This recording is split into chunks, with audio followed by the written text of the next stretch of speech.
Right now at 5, Joplin authorities recover a body from Shoal Creek. And the heat continues to build across the area. We do have a few showers this morning, and I'll let you know how hot it's going to be this weekend in your forecast. And Cherokee County deputies arrest a man after a standoff in Weir, Kansas. The 4 states' most watched news starts now. Good morning and welcome to the KOAM Morning News. It's 5 a.m. I'm Tanya Bach. And I'm meteorologist Sam Lane, standing in for the vacationing Chris Warner. And I sound a little better, don't I? A little bit. Maybe it'll improve throughout the morning. I'm hoping so. One thing that is not going to improve is the temperatures. We're going to see hot all through the weekend. Although this morning we do have a few showers on radar, so at least that's some improvement across our area. We were thinking that it was mainly going to be dry, but at least we had some activity as we go through the morning hours, zooming in on some of the area in southeastern Kansas, some showers near Girard, also near Oswego and Columbus, a heavier shower south of Fredonia, north of Independence, and also some down in northern Craig County. But I want to talk about, let's go down memory lane a little bit. You know, it's been hot for a while, but let's look at July 1954.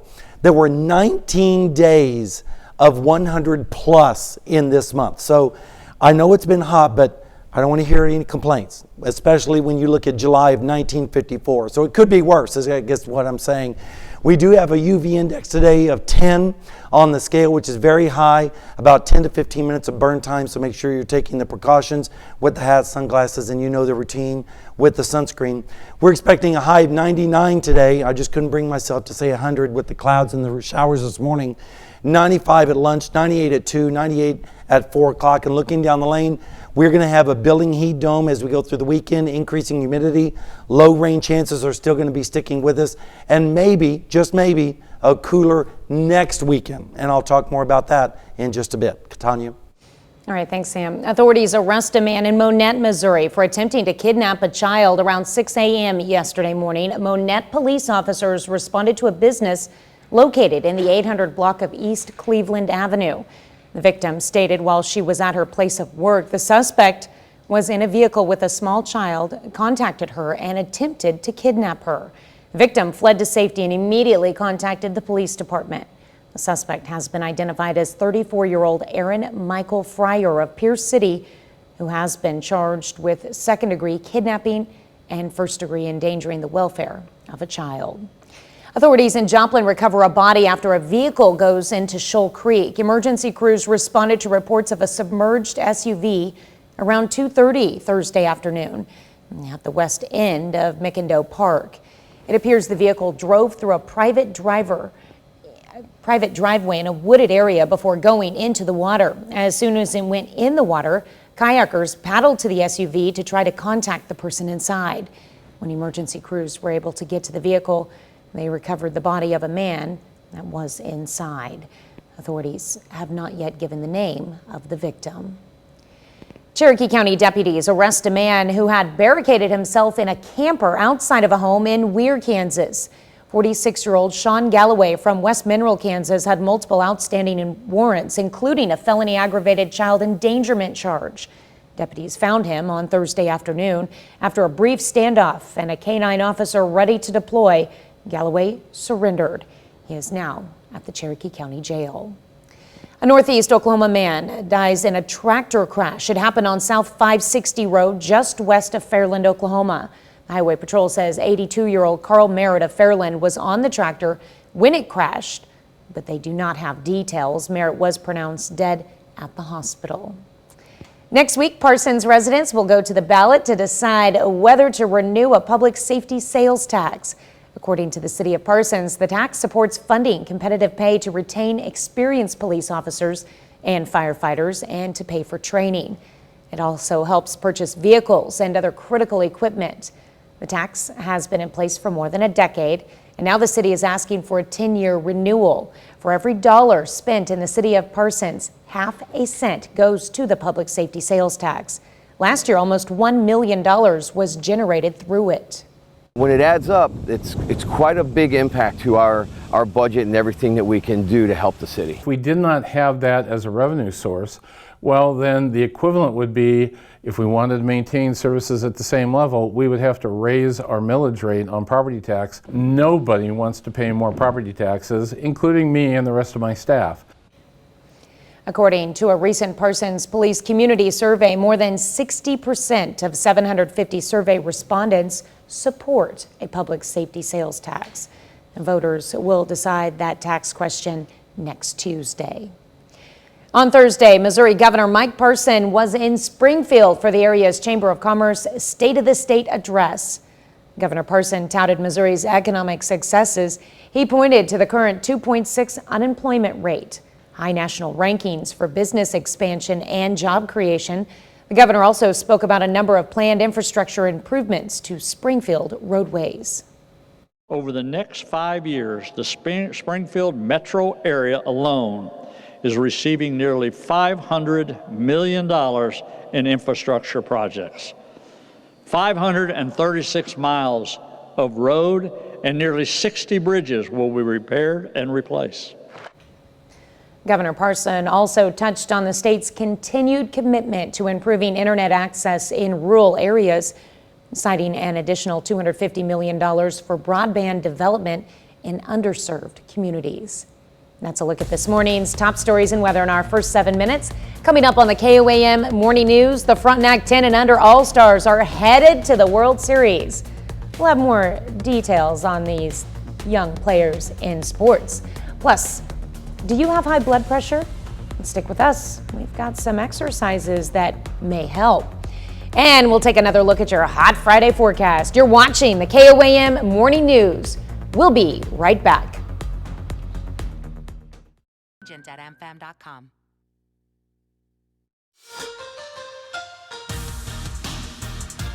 Baseball 10 and under All-Stars are state and regional champions, which has given them a berth in the Cal Ripken World Series in Indiana, an opportunity to play against 23 other teams from across the country and the world. Raiders on three. 1, 2, 3, Raiders! It's really exciting when you take a look at the map that Cal Ripken's got and the stars for each town and where they're at. It really opens your eyes as how lucky the kids are and the opportunity that they have. A chance to spend the summer playing in tournaments against teams from as far away as Alaska, Hawaii, and Australia wouldn't be possible without the help of those outside the team. We need to acknowledge our community here, the support that they've done for us in the fundraising. We're going to be in Indiana for 7 to 10 days.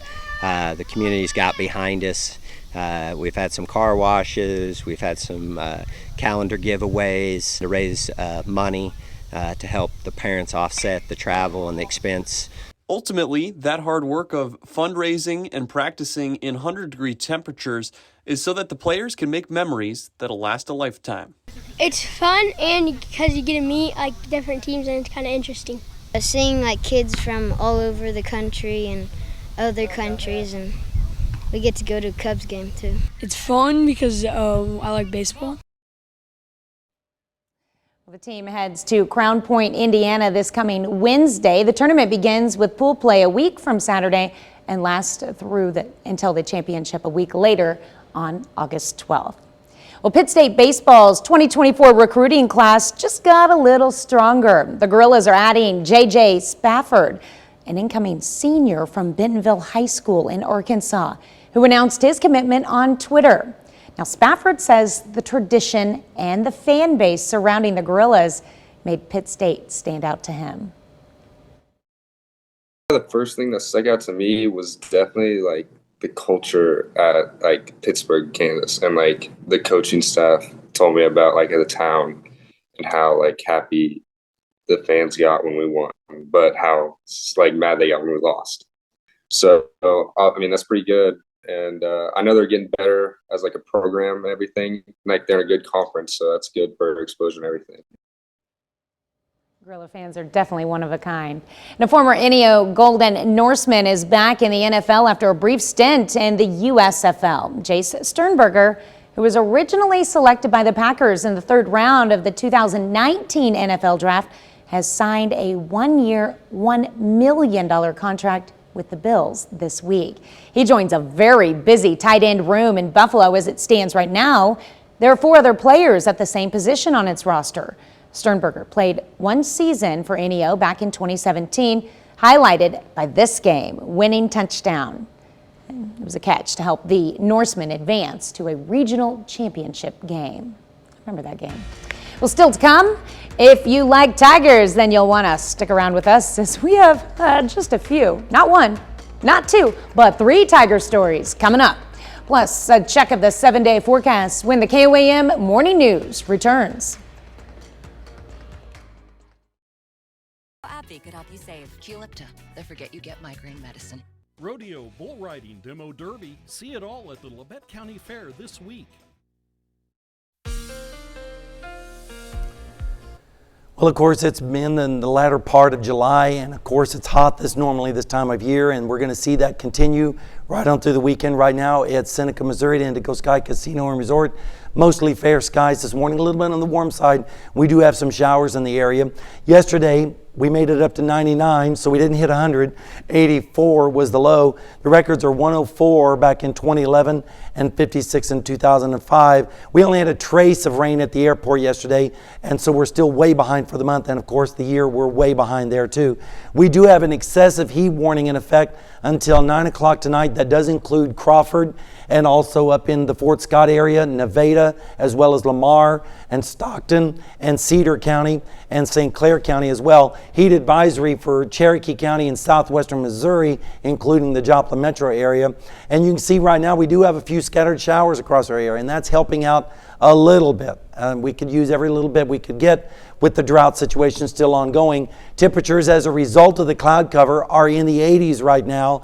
84 in Joplin with the heat island effect, 81 in Nevada, as well as Lamar, 79 in Iola, and a little bit cooler over in Cassville where they're currently sitting at 78. Now later on today with the sunshine and the temperatures and the dew points, it's going to feel like 106 in Stockton, same thing in Nevada as well as Fort Scott, 105 in Miami and in Grove, 107 in Nowata. So it's going to be a toasty one. And then tomorrow, same thing. Temperatures are going to be feeling like in the low 100s across the area. The drought is still in effect. There has been some improvement in central Missouri, but most of the area is still extremely dry.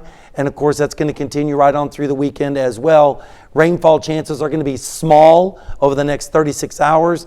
And if we take a look at the amount of rain, not a whole lot to go around for a lot of folks. How about the next 7 days? We're going to see temperatures above 100 degrees as we go into the weekend. And then Monday and Tuesday and Wednesday, 103. And it just continues right on through next week. Maybe some showers towards the weekend, and that'll cool us down just a little bit. We'll have more news and weather when we come back. Miami at the Route 66 Heritage Fest.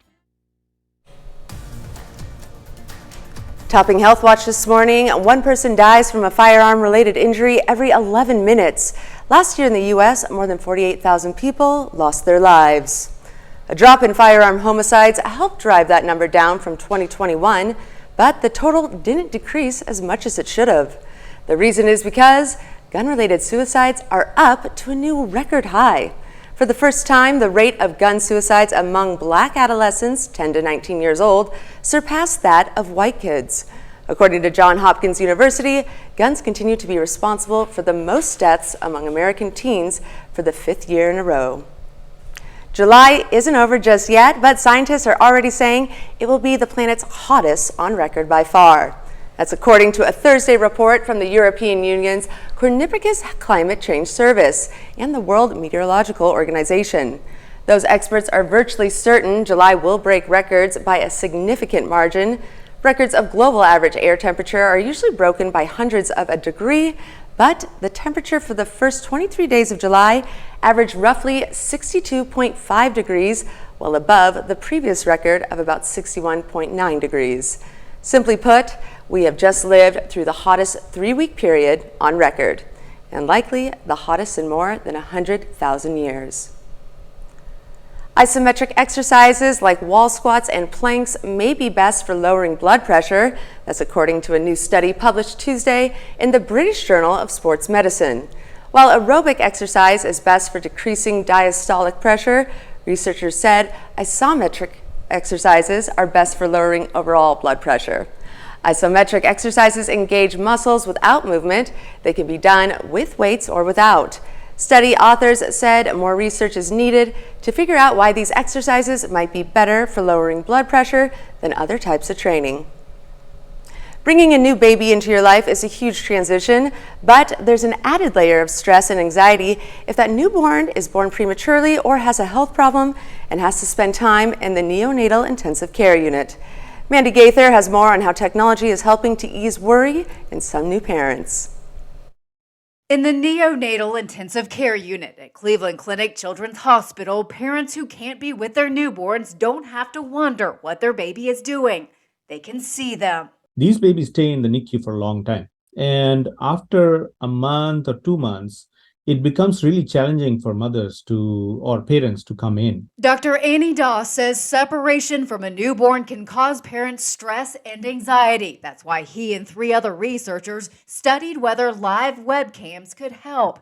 Day or night, moms and dads can access a live feed through an app on their phone. We have heard from so many moms that even when they see their baby virtually, their stress level goes down, their anxiety decreases, that my baby is doing okay. Doss says families with a lower socioeconomic status have a harder time making it to the hospital, but he says the research shows those parents logged onto the webcams the same amount of time as others.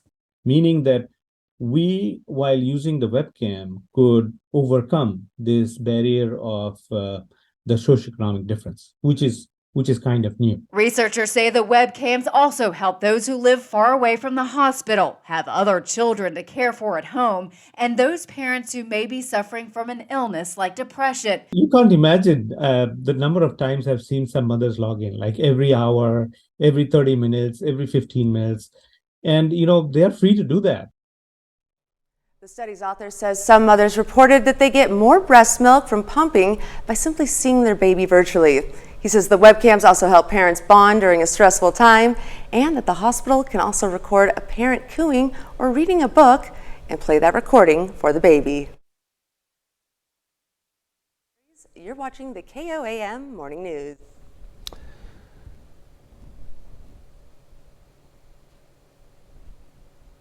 And we have a hot forecast in store for the area for the weekend. I'll have all the details when we come back, so stick with us.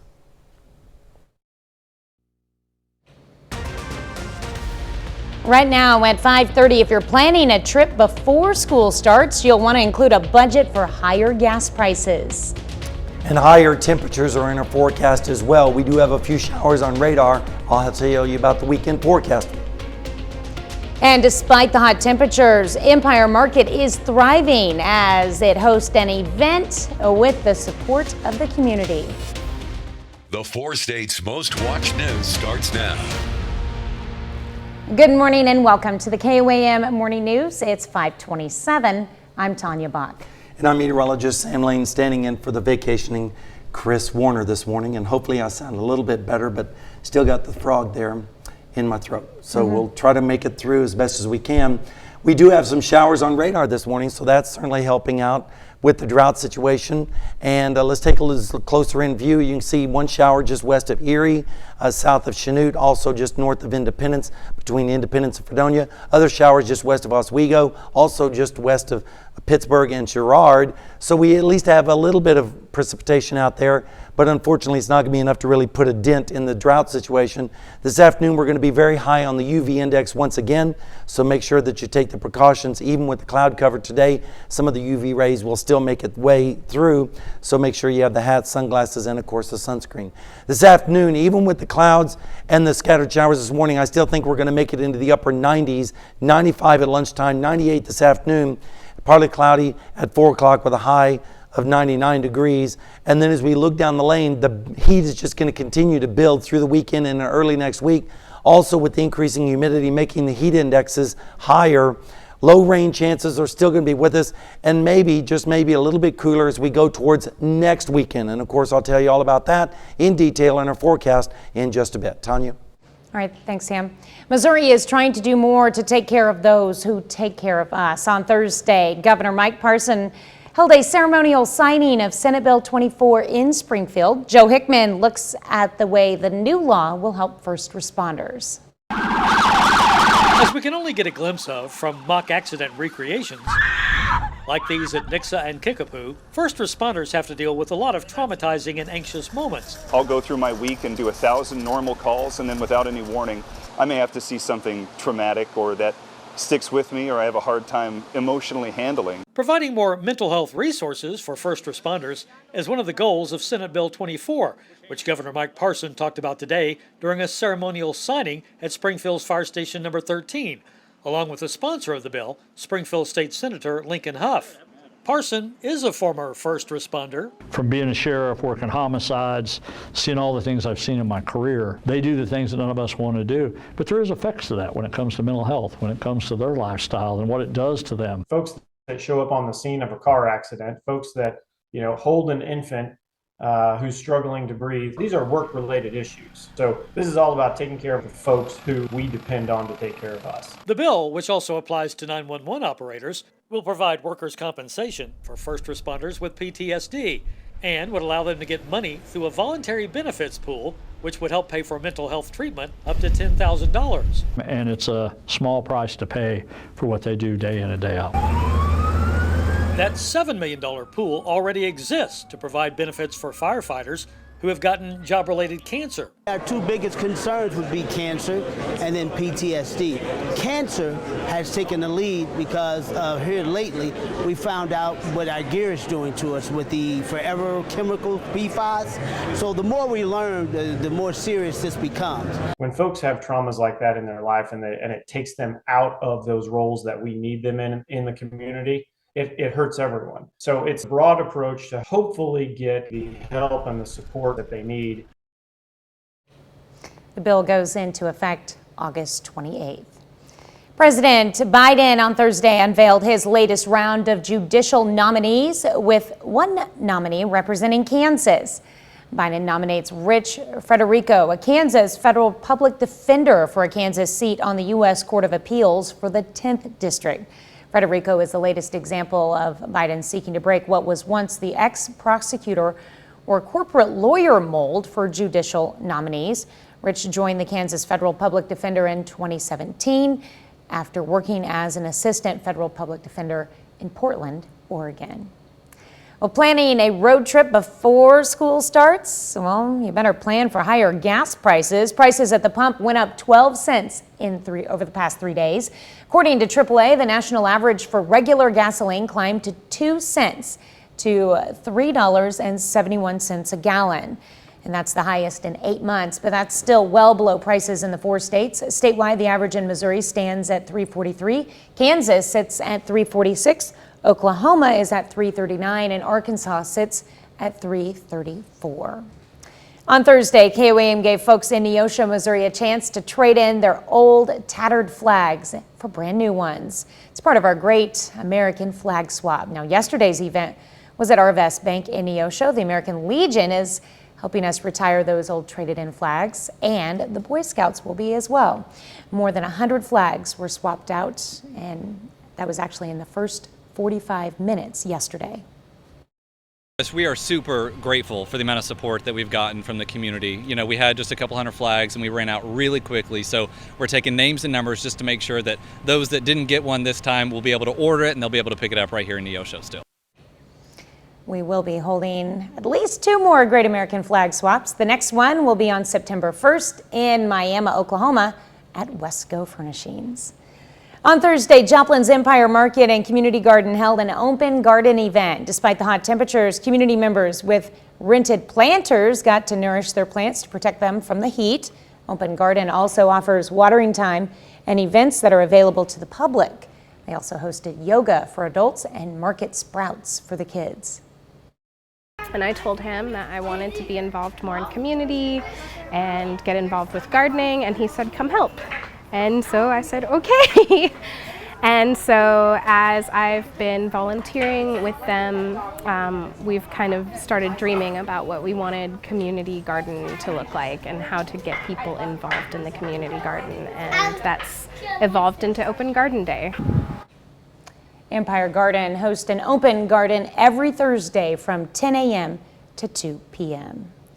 Ronald McDonald House of the 4 States celebrates a quarter century of helping families dealing with medical issues. On Thursday, the charity hosted a ribbon cutting And an open house. The ribbon cutting kicked off a year-long celebration of the care and generosity of everyone involved.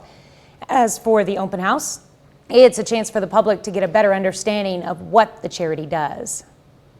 Of our Ronald McDonald House of the Four States, we are talking about over 3,500 unduplicated families from numerous communities in our four-state area. And when you look at the number of lodging nights that those families have actually called us home, we are talking over 35,000 lodging nights. Ronald McDonald House is at 3402 South Jackson Avenue in Joplin.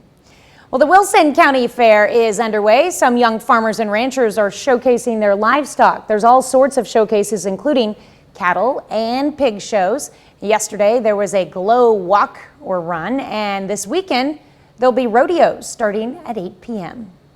Well, there's a lot of work that goes in at home, and you know, it's just like basketball or any other type of sport. You know, the work and the practice is all at home, and so that's why, you know, we spend a lot of time in the barns at night. But every morning and night, they get fed certain supplements to maximize their body and their build, and so we feed them particular supplements to help them reach their fullest potential. There will be rodeos both today and Saturday. Like I said, they start at 8 p.m. That's a look at our top news stories. Coming up this half hour in the KOAM Morning News, how Bad Bunny uses his music to raise awareness of issues like socioeconomic issues. Plus, how a man ends up with a mystery involving Beethoven's skull, all thanks to his mother. You're watching the KOAM Morning News. We'll be right back. The San Diego Zoo welcomed 2 Sumatran tiger cubs this month. The cubs, a female and male, were born only July 12th to first-time mother Diana. The birth is the first for this endangered species to be born at the zoo in the past 7 years. Sumatran tigers are estimated at 400 to 600 worldwide.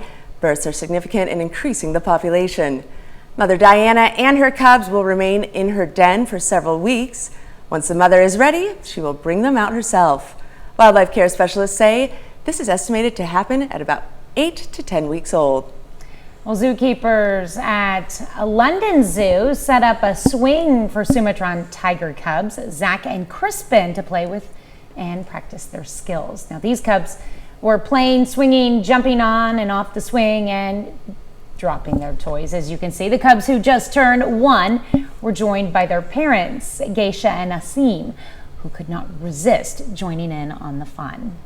And a rare white tiger cub rescued from a private owner in the Czech Republic has found a new home at a sanctuary in Germany.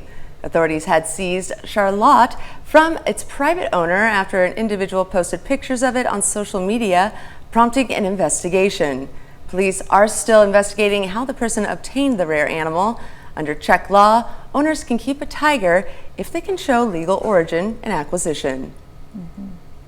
Of course, tigers are pretty popular around here, especially in after the Tiger King. Tiger King, yes, yes. We love our tigers. All right. Well, a small chick stuck in a storm drain was rescued by deputies outside the Hillsborough County Sheriff's Office buildings in Ybor City, Florida, on Tuesday. Reunited with its mother, who was waiting nearby. Now, footage released by the HCSO on Thursday shows deputies reaching down through an open grate, saving the chicken, releasing it back to the care of its mother. HCSO's mission to serve and protect recently included a baby chick stuck in a sewer drain. That's what the sheriff's office wrote on Facebook. Also, they wrote, "Shout out to Lieutenant Stearns and Deputy Trainer for their willingness to get their hands dirty to reunite a hen with her chick." Right. Great news. All right. Well, after his mother passed away, a man is left with a mystery. From France to Vienna, there was a key that led to 2 boxes. Brady Halbley tells us all about this exhilarating mystery that involves Beethoven.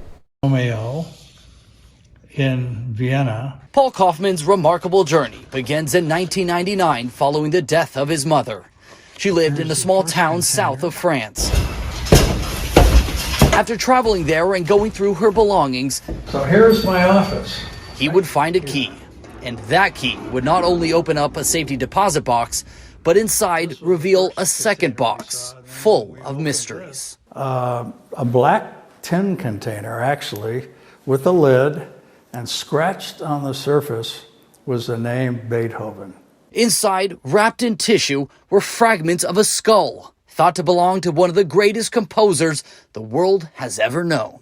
Surprise and wonderment. What is this all about? For the next 30 years, Kaufman tried to answer that question. He traveled back to the States with a skull in his suitcase and began researching, finding help from the top scholars in San Francisco and San Jose. And we later learned that the investigator just, was very excited about it. Researchers would find a connection to Kaufman's great-great-uncle, Dr. Franz Romeo Seligman, a Viennese physician, medical historian, and anthropologist. Dr. Seligman received the bone fragments in 1863 after Beethoven's body was exhumed for research, in part to learn what made the composer go deaf in one ear. But technology was limited at the time, and research went cold. And it's then handed down over all these 170 years to me as the only survivor in the family. Just in the past week, Kaufman traveled to the Medical University of Vienna to return the fragments as a donation. They're now known as the Seligman fragments. And how great was that? But nearly 6,000 miles away in a home in Carmichael, Kaufman's gift is much more than a donation, but a family destiny fulfilled. I mean, I can look up now in the sky and, see my mother and, all my relatives being so happy. They're back to Vienna, where they belong. Very cool. But more importantly, let's go back to tigers. Yes. Now, in this area, we all know the Tiger King. Everyone was watching that during COVID and on lockdown. He gave us something to do. But wasn't it not right in our backyards here? Yeah, really close. Those were the glory days. I wish I could have been here for that. Very cool. Tigers are pretty cool. But man, yeah. Do you have any stories about tigers or anything? Or I don't. No, I don't. So we'll go to break. Stay tuned. At Roper Honda. All right, welcome back to the KOAM Morning News. We are having hot weather continuing again today, including Indigo Sky Casino and Resort just outside of Seneca, Missouri. A beautiful morning shaping up. We do have some clouds and some showers this morning, which is nice because we definitely are in a drought situation, but these showers are not really putting down a lot of rain. We do have an excessive heat warning in effect until 9 o'clock tonight for areas here in the pink, and that's basically north of the Joplin metro area, and that's because the dew points are going to be higher up here, and of course the showers this morning are adding to that. The heat advisory is in effect for southwestern Missouri and also Cherokee County and southeastern Kansas. Also, heat advisories will be later issued for northeastern Oklahoma. Zooming in on some of the showers right now, near Erie, a shower there, also near Girard, extending on down towards West Mineral, and also just west of Oswego. Temperatures this morning are already very warm in the 80s. 80 in Pittsburgh, Parsons, Chautauqua, Miami, Veneta, 79 over there in Anderson. And when you factor in the dew point later today, it's going to feel like it's in the low 100s. And then tomorrow, a repeat of today, again, feeling like in the mid 100s out there. The drought situation has improved just a tad in central Missouri, but really the epicenter of the drought is still ongoing in Chautauqua and Elk counties, so we definitely need some rainfall to help alleviate that. And unfortunately, rain chances for the next 36 hours are going to be pretty close to zero. Not entirely zero. We do have a chance of some isolated storms and showers dropping maybe a tenth or two in some of the heavier showers. But today we're going to see temperatures rising into the 90s and low 100s across the area. And then tonight we're going to see lows generally in the mid 70s with only isolated showers. How about the next 7 days? Well, 100 or close to it today, same thing tomorrow, hot on Sunday, and then it gets hotter as we go into the early part of next week. And then finally, by next weekend, maybe a little bit cooler with some isolated storms. We'll be back right after this.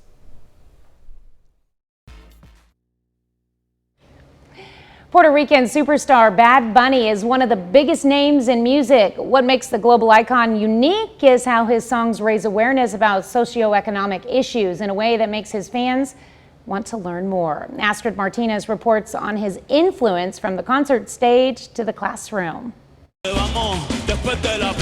Global phenomenon Bad Bunny, born Benito Martinez Ocasio, is known for using reggaeton as a medium for social change.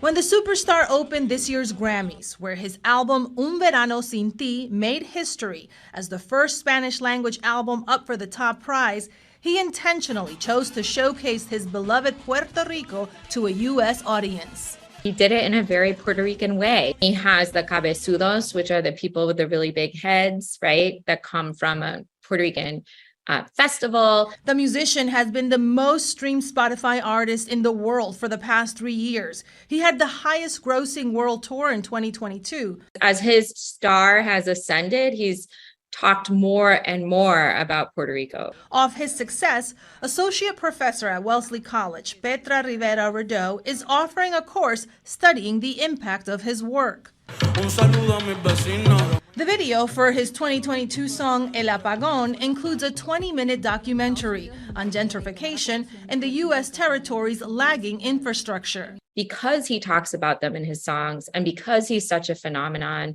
a lot of my students are very interested in learning about these issues, whether or not it impacts them personally. As Bad Bunny's influence continues to soar, Rivera Rideau expects her class to gain popularity. Astrid Martinez, CBS News, New York. Rivera Rideau is also the co-founder of the website Bad Bunny Syllabus, along with Vanessa Diaz, an assistant professor who teaches a course on Bad Bunny at Marymount University. Sorry. Well, Taylor Swift was not joking in her hit Shake It Off. There was a whole lot of shaking going on during her shows in Seattle this weekend. That's because a seismologist determined Swift's shows at Lemon Field on Saturday and Sunday caused the seismic equivalent of a 2.3 magnitude earthquake. That's insane. That's a new record. The Swift quake beat out the famous 2011 Beast quake record at the time. That's when Seattle Seahawks fans erupted after an impressive touchdown by Marshawn Lynch, affectionately known as Beast Mode, causing the equivalent of a magnitude 2 earthquake. The power of the people. Come on here. This is awesome. That means the Swift quake at its mass was about twice as strong. There happens to be a seismometer next to the stadium. That's really cool. The new Exorcist trilogy is heading to theaters. Rick Damigella has a preview of the first film and more in the Hollywood Minute. Wherever those girls went, they brought something back with them. Here's your first look at The Exorcist Believer. Directed and co-written by Halloween trilogy director David Gordon Green, the movie heralds the return of Oscar winner Ellen Burstyn to the role she made famous in the 1973 original. The film is part of a previously announced trilogy with a sequel already on the schedule for April 18th, 2025. The Exorcist Believer arrives in theaters Friday, October 13th. My name is Liko. I came to Indigo Academy in the Kanto region, hoping to learn more about myself. The Pokemon Company International has revealed the first English-language dubbed footage of Pokemon Horizons the series. The animated adventure debuted in April in Japan, with the U.S. release date still to be announced. Oh, hi, Pikachu! And in more Poke news, Pokemon Ultimate Journeys the series will conclude the 25-season journey of Ash Ketchum and Pikachu, debuting September 8th on Netflix. In Hollywood, I'm Rick Damigella. Interested in The Exorcist, but I'm not a Pokemon fan. There you go. All right, we'll be right back.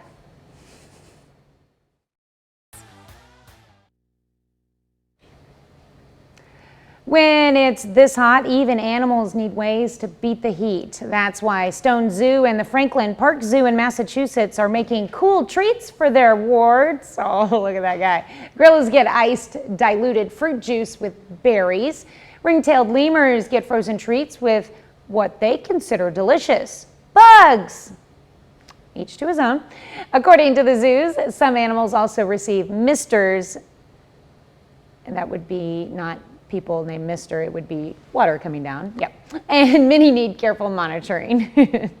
Well, a group of deputies came to the aid of man's best friend in Dunn County, Wisconsin on Wednesday, and it was all caught on body camera video. The Dunn County Sheriff's Office says a deputy responded to a call about a 7-week-old Great Pyrenees puppy that was stuck in a culvert. That deputy was unable to rescue the little guy with the tools he had on hand, but another responding deputy and sergeant got a catch pole, and that did the trick. They were able to grab the puppy's leg with it and pulled him out and quickly handed him over to his relieved owner. The owner says she first noticed the puppy was missing when she woke up in the morning, saw the mom only had 3 of her 4 puppies with her. Rapper Snoop Dogg is the latest, I love all these dog stories. Okay, had to say it. The latest celebrity to donate to GoFundMe campaign for a 93-year-old woman who's trying to hold on to her family's land. Now, Snoop made a $10,000 donation through his record label, Death Row Records, to Josephine Wright. Her 1.8 parcel on Hilton Head Island, South Carolina, is at the center of a legal battle with developers. The land has been in her husband's family since the Civil War. I wonder how he found out. That's good for her. I hope she wins. We have some showers on radar this morning across our region, and that's keeping temperatures up as the cloud cover kind of acts as a blanket. So we're seeing temperatures in the 80s.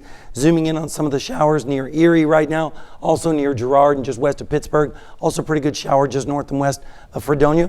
Other scattered sprinkles down in northern Craig County and southern Nowata County. This afternoon we're going to see the heat index rise, and we're also going to see the UV index be very high as well, 10. So definitely make sure that you're taking the precautions. This afternoon, we're going to be seeing a high of around 99 degrees and mostly hot across the area with partly cloudy skies. 95 at lunchtime, 98 at 2 and 4. We'll have more news and weather right after this.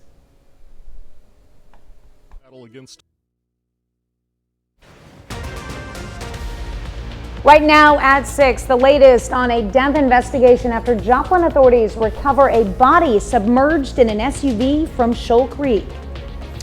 And the summer-like weather just continues to roll on through the weekend. I'll have your forecast. And Parsons, Kansas residents will decide whether to keep the public safety sales tax. We'll break down the ballot question. The 4 states' most watched news starts now. Good morning. I'm about to choke right there. It's contagious. Yeah. No, it better not be. Welcome to the KOAM Morning News. It is 6 o'clock. I'm Tanya Buck. And I'm meteorologist Sam Lane, standing in for the vacationing Chris Warner. And who is fighting a little bit of laryngitis. Just a little bit. It was worse yesterday, believe it or not. It's been improving a little bit. I wish I could say the weather's improving, but if you like the weather, you're loving this. But let's take a little bit of a history trip back to July of 1954. If you think this month has been hot, this is nothing compared to what it was back in the 1954s. Look at this period of time from July 11th all the way through July 22nd. It was over 100 degrees, 115, the record, the all-time record set on July the 14th of 1954. And believe it or not, that stretch of long period of 100-degree days is not the record. 12 days in 1954, but we beat that in 1980 with 19 days of 100 plus in a row. And just last year we had 8 days in a row, so we could be worse. At least we are having a little bit of warm air across the area, but like I said, it has been worse in the past. Rain showers right now across our area, keeping our temperatures up a little bit, and those showers are going to be with us through the morning. But we have the heat building, and I'll tell you all about that in our forecast in just a bit. All right, thanks, Sam. A Northeast Oklahoma man dies in a tractor crash. It happened on South 560 Road just west of Fairland, Oklahoma. Highway Patrol says 82-year-old Carl Merritt of Fairland was on the tractor when it crashed, but they do not have any details. Merritt was pronounced dead at the hospital. Emergency crews respond to reports of a submerged SUV around 2:30 Thursday afternoon at the west end of Meckendo Park. It appears the vehicle drove through a private driveway in a wooded area before going into the water. As soon as it went in the water, kayakers paddled to the SUV to try to contact the person inside. When emergency crews were able to get to the vehicle, they recovered the body of a man inside. Authorities have not yet given the name of the victim. Cherokee County deputies arrest a man who had barricaded himself in a camper outside of a home in Weir, Kansas. 46-year-old Sean Galloway from West Mineral, Kansas had multiple outstanding warrants, including felony aggravated child endangerment charge. Deputies found him on Thursday afternoon. After a brief standoff and a canine officer ready to deploy, Galloway surrendered. He is now at the Cherokee County Jail. Authorities arrest a man in Monette, Missouri for attempting to kidnap a child. It happened around 6 a.m. yesterday morning. Monette police officers responded to a business located in the 800 block of East Cleveland Avenue. The victim stated while she was at her place of work, the suspect was in a vehicle with a small child, contacted her, and then attempted to kidnap her. The victim fled to safety and immediately contacted the police department. The suspect has been identified as 34-year-old Aaron Michael Fryer of Pierce City, who has been charged with second-degree kidnapping and first-degree endangering the welfare of a child. To be the first to see breaking news, weather, and sports, download the KOAM News app. It's available free of charge in the Apple App Store and the Google Play Store. Just search for the KOAM News app. President Biden on Thursday unveiled his latest round of judicial nominees, with one nominee representing Kansas. Biden nominates Rich Federico, a Kansas federal public defender, for a Kansas seat on the U.S. Court of Appeals for the 10th Circuit. Federico is the latest example of Biden seeking to break what was once the ex-prosecutor or corporate lawyer mold for judicial nominees. Rich joined the Kansas federal public defender in 2017 after working as an assistant federal public defender in Portland, Oregon. Parsons residents next week will go to the polls to decide whether to renew a public safety sales tax. The tax has been in place for more than a decade, and the city is asking for a 10-year renewal. KOAM's Fernanda Silva has the story. For the first time in 4 years, the Parsons Police Department has a full staff with 26 officers and 8 support staff. We lost staff because we were not competitive with our surrounding agencies when it came to total compensation and benefits. We've been able to make some forward steps to be able to retain, trained, experienced police officers. In recent years, the department could invest in better wages and benefits for their employees. According to Parsons Police Chief, that's happening thanks to the public safety sales tax. We don't want to lose that ability to, be a career policing agency instead of a training ground for everybody else. The tax supports funding not only competitive pay to retain experienced police officers and firefighters, but also to pay for their training and to buy vehicles and other critical equipment.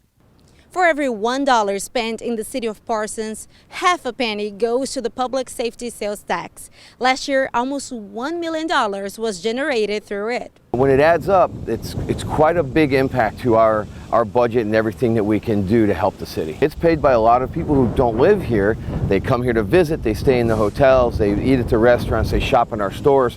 They help pay for this tax as well. So it helps spread it out so that all the burden isn't on property taxes of the residents themselves. According to the city of Parsons, if it doesn't pass, they will need to find other ways to cover those expenses. And if we did not have that as a revenue source, well, then the equivalent would be, if we wanted to maintain services at the same level, we would have to raise our millage rate on property tax. Nobody wants to pay more property taxes, including me and the rest of my staff.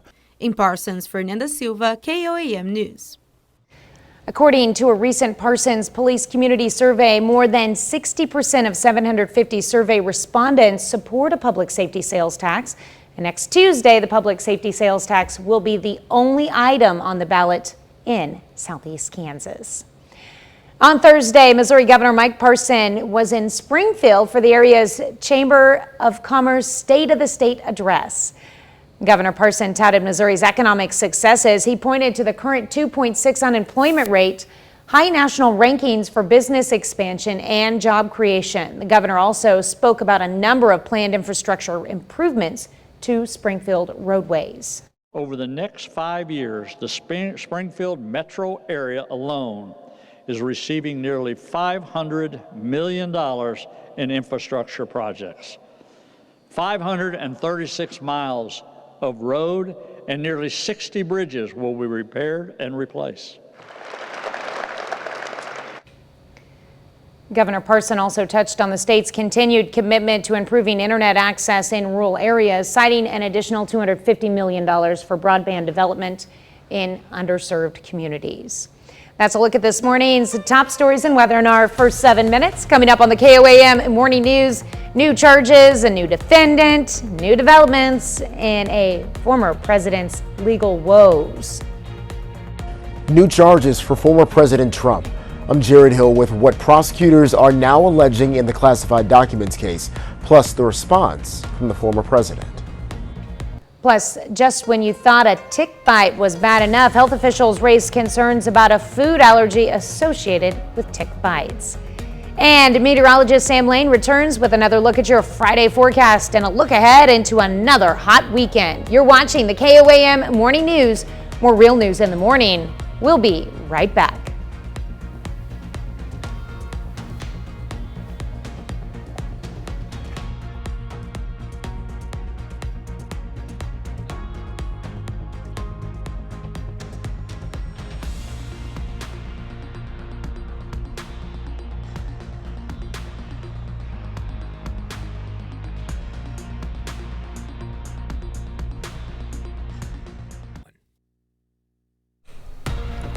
Topping Nation Watch this morning, prosecutors seek information about the alibi for the man charged with murdering 4 University of Idaho students last year.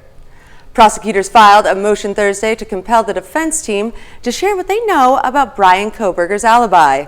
This comes after defense attorneys on Tuesday suggested he was not at the location where the crimes took place, but did not provide evidence or details about his whereabouts. The students died after they were stabbed at a home in November. Military recruiting shortages are creating some serious challenges for the Pentagon. That's because recruiters for all branches of the service are now forced to draw from a shrinking pool of candidates. The percentage of Americans ages 19 through 25 is at a 15-year low. Adding to the problem, low unemployment and more job opportunities for young people. Some who might otherwise go into uniform are not only seeing more attractive alternatives, but also rising wages. According to the Pentagon, fewer than a quarter of Americans ages 17 to 24 even qualify for service. That's because of poor test scores, criminal records, and physical and mental fitness issues. Currently, only 10% of possible candidates now say they would even consider military service. Congress is approaching its August recess, but there's a chance lawmakers will be out of Washington, D.C. before resolving an ongoing hold on military nominations. Military nominations have been placed on hold by Republican Senator Tommy Tuberville, who is against the Pentagon's policy of reimbursing military service members and their families for travel to obtain abortion care.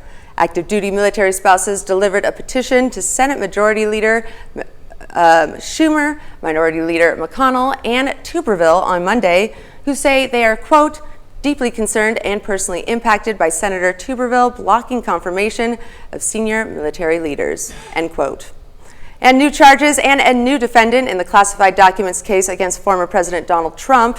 Prosecutors allege Trump and his property manager at Mar-a-Lago conspired with another aide to delete security video just days after Trump received a subpoena. Jared Hill has the latest. The Department of Justice unsealed a superseding indictment yesterday, showing that former President Donald Trump has been hit with 3 new charges in the Florida federal documents case. This is harassment. This is election interference. I'm protected by the Presidential Records Act. He now faces accusations of conspiring to pressure a staffer to delete camera footage at his Mar-a-Lago estate in an effort to obstruct the investigation. Evidence of obstruction of justice is like putting a piece of dynamite in front of the jury. It is devastating evidence. In another charge, the indictment refers to this audio recording obtained by CBS News, which allegedly captures the former president showing an Iran war plan to several people without security clearances. It happened 2 years ago at his New Jersey golf club. It is like highly confidential, secret. This is secret information. Look at this. A third defendant, Mar-a-Lago worker Carlos de Oliveira, was also added to the case. He's expected to make his first court appearance on Monday. The revelations came after Trump posted on Truth Social that his attorneys had a productive meeting with the special counsel's office in Washington yesterday. And days ago, the 2024 GOP candidate revealed he received a letter indicating he's a target in the probe into efforts to overturn the results of the 2020 election. Jared Hill, CBS News. Some legal experts tell CBS News that the latest target letter indicates that special counsel has likely made up his mind to seek another indictment. Former President Trump has repeatedly denied any wrongdoing. And a would-be bank robber in Ohio is in the can in more ways than one. This was the scene when officers responded to an alarm at the Vacationland Federal Credit Union in Huron early Thursday. They heard noises coming from the roof over the bank's drive-thru. Moments later, a man dropped from the roof and straight into a blue recycling can positioned under the roof access door. The 27-year-old suspect was quickly arrested while still in the can. He's now being held in the Erie County Jail on a $50,000 bond. And that's a look at some of today's top national stories. Now let's take it over to meteorologist Sam Lane with a look at your forecast. All right, we have heat advisories in effect for southwestern Missouri today. That goes until 9 o'clock tonight. Excessive heat warnings from the Joplin metro area northward, and that includes Vernon County, also Barton County, over in Kansas, Crawford County, as well as up in the Fort Scott area. That goes until 9 o'clock tonight as well. We do have some scattered and isolated showers in our area this morning. Zooming in on some of that activity near Erie, also just south and west of Oswego, a few showers near Girard and West Mineral, and that's about it across our region. Temperatures are already in the 80s at this hour, 82 in Joplin, 79 in Nevada, 77 in Stockton, and 78 in Neodesha. And we're going to see those temperatures rise into the upper 90s to around 100 degrees. It's going to feel like 100 degrees across the area as we go into today and again tomorrow. And of course, I'll have more details on your extended forecast and how hot it's going to be when we come back from the break.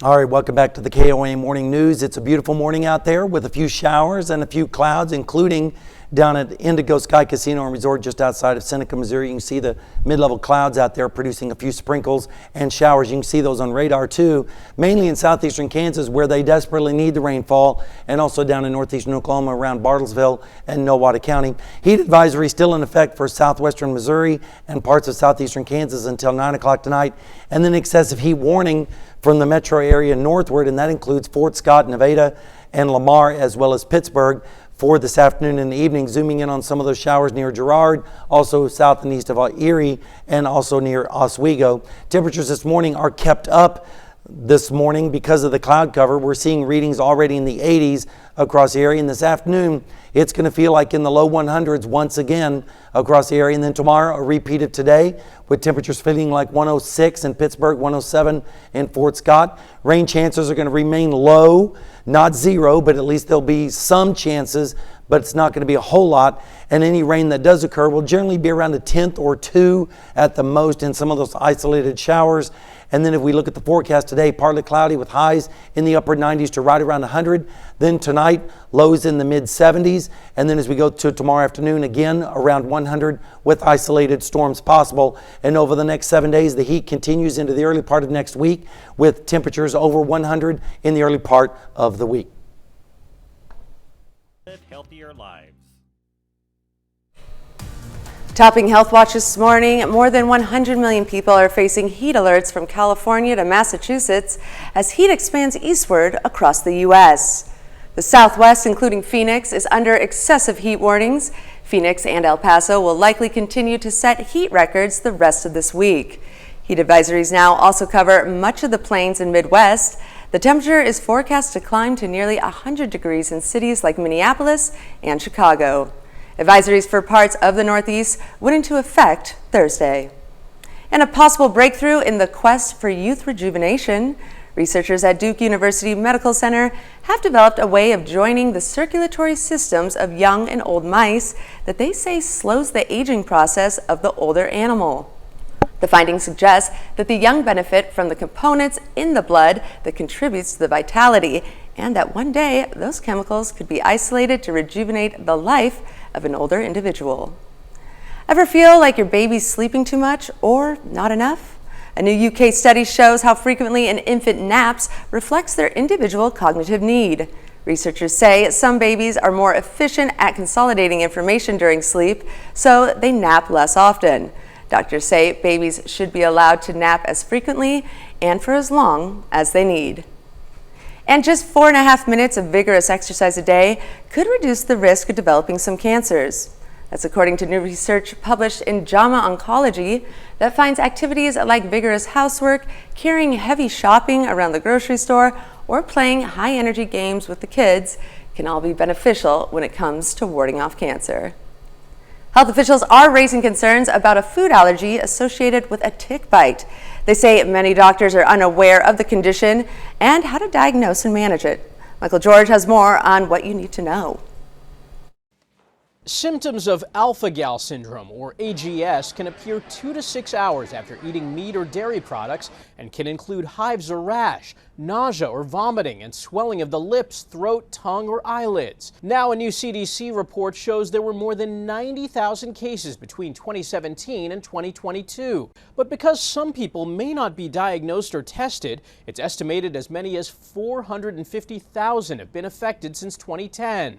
If you have AGS, doctors may recommend you stop eating beef, pork, lamb, venison, and rabbit. And you may need to avoid other foods that may contain alpha-gal, such as cow's milk, milk products, and gelatin.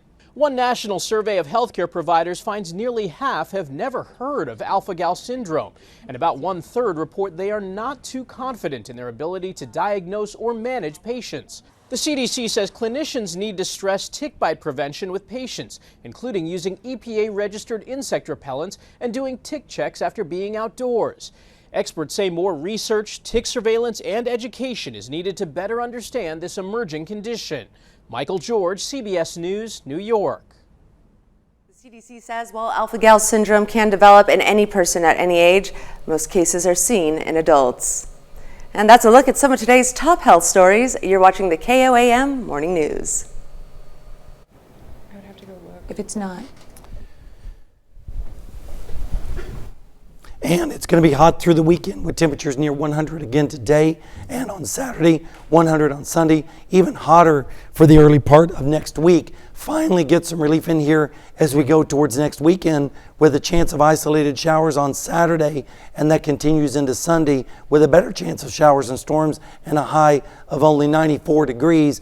Temperatures in the morning are going to be in the 70s, so definitely take it easy out there. Make sure that you stay hydrated and also check on the elderly as they are more susceptible to the heat and the humidity. We'll, of course, have more details on your complete forecast and also including a look in the history books to see just how long it's been hot. We'll have that when we come back right after this.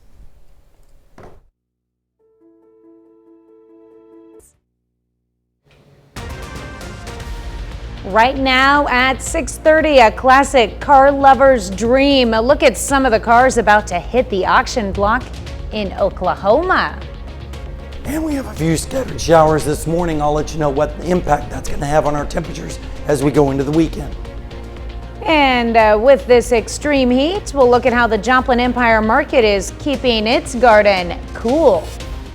The 4 states' most watched news starts now. Good morning and welcome to the KOAM Morning News. It's 6:30. I'm Tanya Bach. And I'm meteorologist Sam Lane standing in for the vacationing Chris Warner. And you're sounding much better. It seems to be getting better and better with each and every segment that we do, so that's good. Hopefully it'll go away. And you're probably still yelling to try to get it out. A little bit, but we're trying our best, and I wish we had some cooler weather to bring in, but we do have some showers on radar this morning, so that's helping out just a little bit, as we are definitely in a drought situation and have been for quite some time. We have mainly widely scattered showers across southeastern Kansas and northeastern Oklahoma, a few sprinkles in southwestern Missouri as well. Zooming in on some of that activity just east of Independence, southwest of Parsons, also north and west of Fredonia, also just south and west of Coffeyville, a little bit of a heavier shower there on Highway 69. And if you think this month has been bad as far as the heat, it's nothing compared to July of 1954, where we set the all-time record on July the 14th of 115 ever in the city of Joplin. And look at this stretch of period all the way from the 11th through the 22nd. It was over 100 degrees for like 19 days. And that's not even the record. The record goes back to 1980 during that terrible summer, if you remember that one. 10 on the UV index today with about 10 to 15 minutes burn time.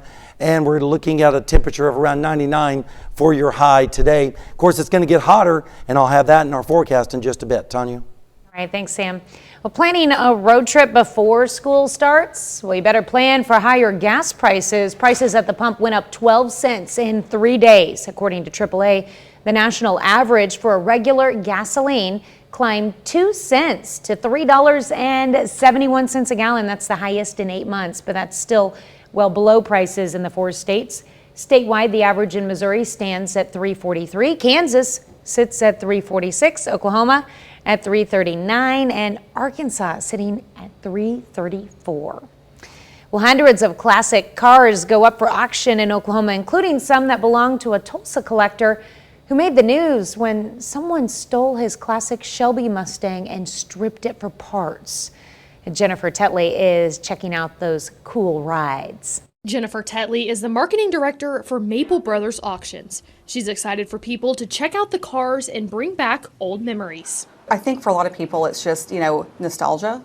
They look back and you can think of so many memories of things that can be tied to a car. I remember growing up, we always had a friend that had Rolls Royces, and we rode in the Rolls Royces in all the parades. This auction will also feature 7 cars from Rod Sperlin's collection. Sperlin's collection made headlines in January of 2022 when his $200,000 Shelby GT 500 Mustang was stolen and stripped for parts. Rod Sperlin's collection does cover many, many Mustangs. There's a 1970 Mustang, there is a 1968 Mustang GT clone, there are 2 1979 Pontiac Firebird Trans Ams. Those are very exciting. People really get into the Trans Ams. Sperlin died shortly after the Shelby was stolen, and his estate came to Maple Brothers to sell the collection. We've got several Mustangs, Boss 302s, some of those are clones, and we've also got a couple of Pontiac Firebirds. We were very honored to be approached to be selling his collection. He had at one time a collection of over 30 vehicles. Tetley says the auction will have cars for everyone to enjoy. Even if you're not bidding on vehicles, come out and check out the cars, because you can look and say, oh, when I was this age, I did this, this, and this, or my grandfather and I, we restored this car. So it's a very, very fun, passion-driven business. Just putting this out there, if anyone wants to buy me a new car, any of those will do. Well, the auction will be at the Bennett Center in Oklahoma City today and Saturday. On Thursday, KOAM gave folks in Neosho, Missouri a chance to trade in their old tattered flags for brand new ones. It's part of our Great American Flag Swap. Yesterday's event was at Arvest Bank in Neosho. The American Legion is helping us retire those old traded in flags. More than 100 flags were swapped. We are super grateful for the amount of support that we've gotten from the community. We had just a couple hundred flags and we ran out really quickly. So we're taking names and numbers just to make sure that those that didn't get one this time will be able to order it and they'll be able to pick it up right here in Neosho still. We'll be holding at least 2 more Great American Flag Swaps. The next one will be on September 1st in Miami, Oklahoma at Wesco. Ronald McDonald House of the 4 States celebrated a quarter century of helping families dealing with medical issues. On Thursday, the charity hosted a ribbon cutting and an open house. Ribbon cutting kicked off a year-long celebration of the care and generosity of everyone involved. As for the open house, it's a chance for the public to get a better understanding of what the charity does. But they have had a place to lay their heads, to call us home. They've walked through our doors as total strangers, being embraced and nurtured and loved by our staff and the over 100 volunteers to a facility that wants nothing more than to ease the stress and burden of that child. The Ronald McDonald House is at 3402 South Jackson Avenue in Joplin. On Thursday, Joplin's Empire Market and Community Garden held an open garden event. Despite the hot temperatures, community members with rented planters got to nourish their plants to protect them from the heat. The open garden also offers watering time and events that are available to the public. They also hosted yoga. I really see the value in having community gardens in our area where people can come, either if they don't have a space to grow, in their own yards or on their own patios, they can come here, rent space, and have somewhere to grow their own food. Empire Garden hosts an open garden every Thursday from 10 a.m. to 2 p.m. Wilson County Fair is underway. Some young farmers and ranchers are showcasing their livestock. There's all sorts of showcases, including cattle and pig shows. And yesterday, there was a glow walk or run. And this weekend, there'll be rodeos starting at 8 p.m. That's a look at our top news stories coming up this half hour in the KOAM Morning News. It's Friday, and you know what that means? Well, we've got Shannon Becker in studio to help us close out the week with his big 3 news stories. Plus, you're looking at a live shot here in Pittsburgh, looking at a few clouds and also a few showers in the distance. I'll be back to tell you what that means in our forecast when we come back. Welcome back. We've got Shannon Becker in studio with his big 3 news stories of the week. Good morning. Hey, it's your last morning. Yes. I mean, I'll see you again. We haven't really said anything about it on the morning show yet. There is this promo that's airing, and a lot of people have seen that, but okay. Maybe people should tell me. Oh, we'll let the cat out of the bag. Yes, you've seen her, and Caitlin O'Shaughnessy is going to be our new morning show full-time anchor. I'm excited. Morning and noons, so and I'm moving to evenings with Dow and Doug. And you're passing the baton. Yes. Almost 18 years on the morning show. Yes. In October will be 18 years at KOAM and Fox 14, but when I came here, I started on the evenings. Okay. Yeah, so 16 years and a little over 16 years, 16 and a half years I've been on the morning show. That's great. It'll be different. It'll be different for your kids too, especially. So let's take a look at the big 3 this week. Top 3 stories live and local, what's happening where you live. Yesterday afternoon, it was the banks of Shoal Creek where we were, and reports of an SUV that had gone into the water. We learned they did take a man out of that SUV before we arrived, and he was deceased. They did take a long, extended amount of time. They needed to get the vehicle out of the water because it's really close to the city of Joplin water intake. Didn't want anything leaking into the water. Oh, yeah. Oddly, there was not even a sheen on the water. It was a newer vehicle, a 2015 Nissan Armada. No name has been released, but family was at the scene, so they're obviously sadly notified. Our number 2 story, live and local, Joplin News First. A lot of men have been talking about this. This man from MoDOT was killed in a crash just outside of Mount Vernon. Charles Toller, his obituary was released today. I have a lot of mutual friends with his family. A very, very sad ordeal. Died as he was going down a hill, went off the road a little bit to the right, and then it's an oil truck, a lot of weight on something like that, and rolled, and he died instantly at the scene. Our number 1 story, Joplin News First. Well, it was a police pursuit, sparks of flying. That's 65 miles an hour running on rims right there on Gum Road approaching Missouri 43. You could kind of tell they were heading for the Oklahoma state line. They made it about 3 miles away from the Oklahoma state line, and they were running on the frame of the you can see stolen the pickup sparks truck. flying in that video. Our friend Chris insane. there sent you that video. There was. Well, I was actually there with him. Yeah. I just didn't catch the perfect moment. So you can see this is where it stopped. They did a search of the vehicle. The female was arrested on warrants, and she picked up new charges also for tampering with a motor vehicle. The male, he was arrested on warrants. He's wanted on felony counts in 6 different Missouri counties. That doesn't count what's happening in Oklahoma, because we can't necessarily see warrants in Oklahoma or Kansas. So both of them are still in the Joplin City Jail awaiting extradition in different places and new charges. And our bonus story of the week, I really had a good time with this. Now, Drake and Moore is a spooky holiday Halloween trail for kids. They had a dead oak tree in the parking lot, and so they hired a chainsaw carver. Why not? They commissioned him to come and make some dragons out of a dead blackjack oak tree. It looks really cool, doesn't it? He's been doing it all week. He'll still be out there today in the parking lot. You can find out the map where it is.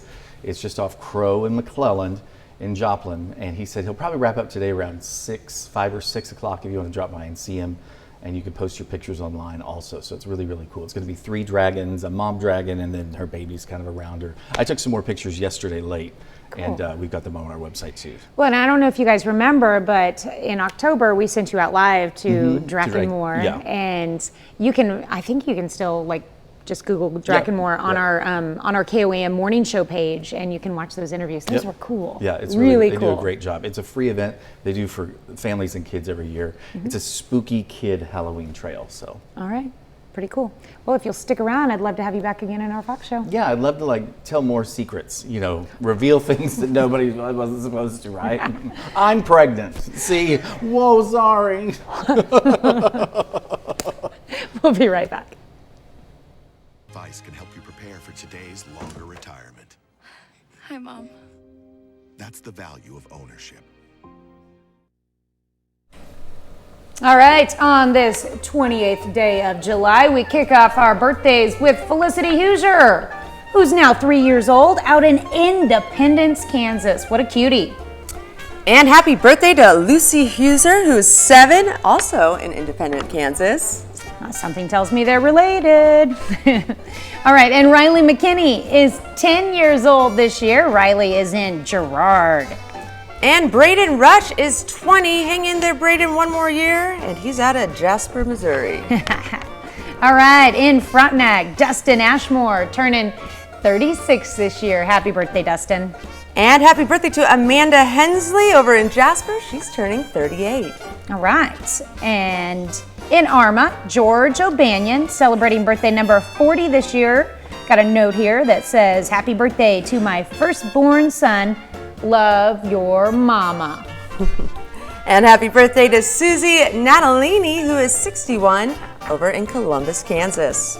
All right, and in Pittsburgh, Lisa Skews turning 69 years old this year. And Lisa, happy birthday from your lifetime partner, Pat, your awesome neighbor, Peggy, and Amy and Robin. A whole slew of people wishing you a happy birthday.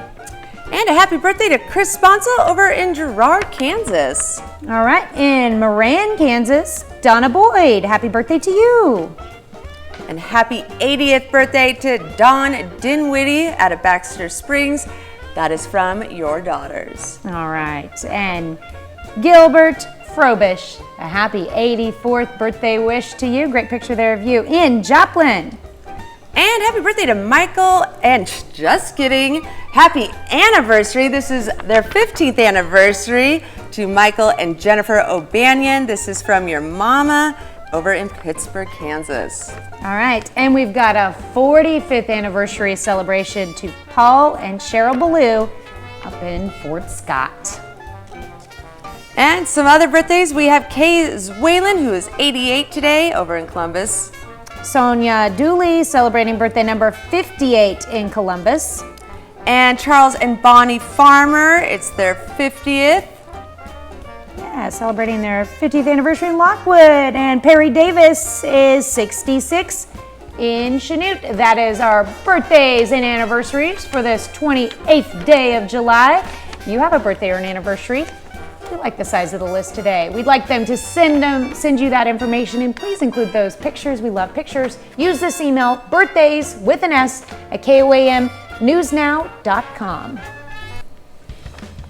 You want to tell them about the birthday club? You better believe it. You can be part of the KOAM birthday club by going to our website and signing up. You can get special deals from local businesses, so go to KOAMnewsnow.com and sign up for the KOAM birthday club today. I'm Dana Jacobson. Coming up on CBS Mornings, David Begnaud has a remarkable story of resilience. He'll show us how computer chips and artificial intelligence are helping a paralyzed man regain mobility and experience simple things most of us take for granted. That is coming up on CBS Mornings.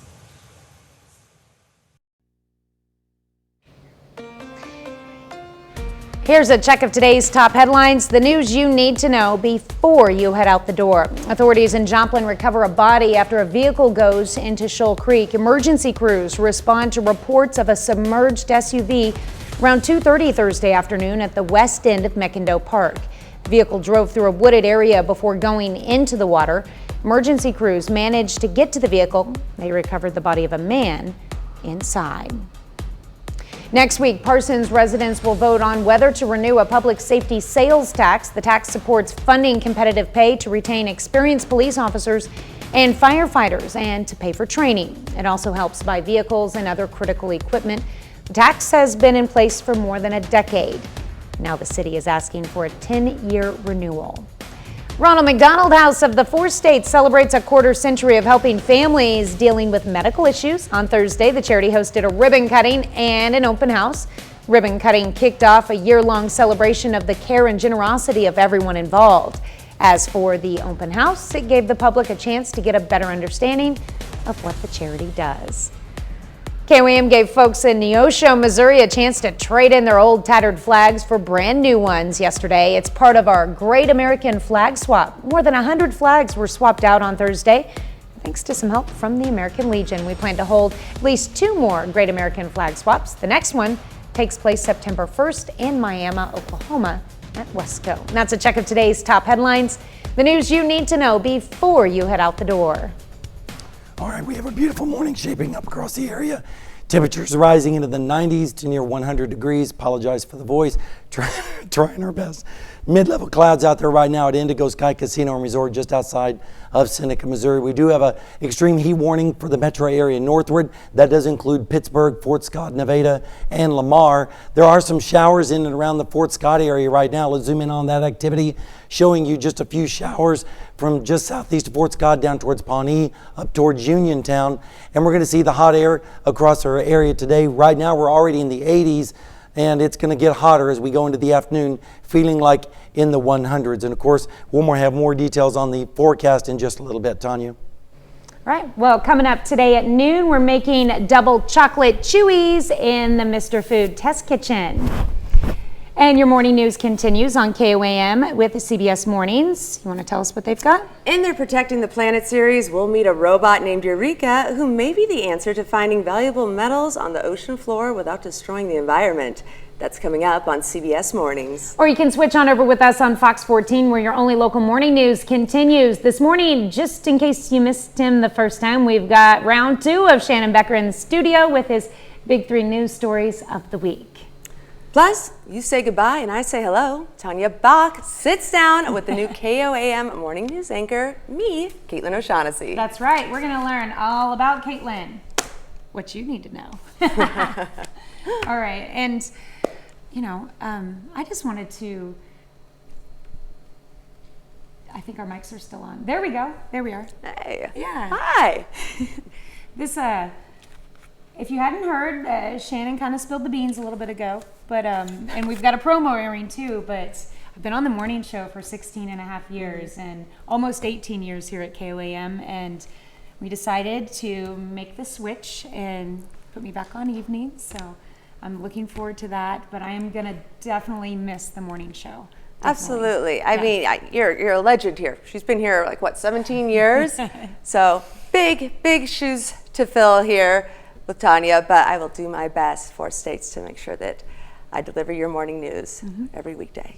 All right, and you are well traveled. You've worked in several different markets, so I'm excited to share with the 4 states. Just make sure you stick around with us on Fox 14 to learn more about you as well. Absolutely, I can't wait.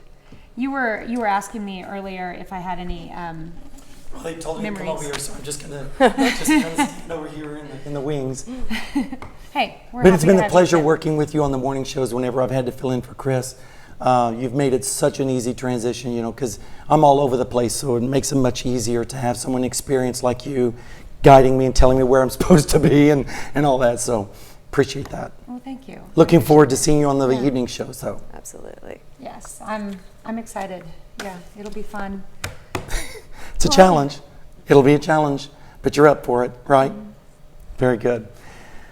So, unfortunately, Chris wasn't able to be here. You know, the little true. booger took off this week but I'm sure he would feel the same way as I do about great thanks for your professionalism on the morning show. And I know a lot of folks out there in TV land are going to be sad to see you go, but they're going to be glad to see Caitlin take over, and they're going to have just to watch you at 9 o'clock and 10 o'clock. They'll just eventually have to, just make add that another transition. show to your repertoire for the day. Yes. That's exactly right. Catch me at 9 and occasionally at 10 too. That's exactly right.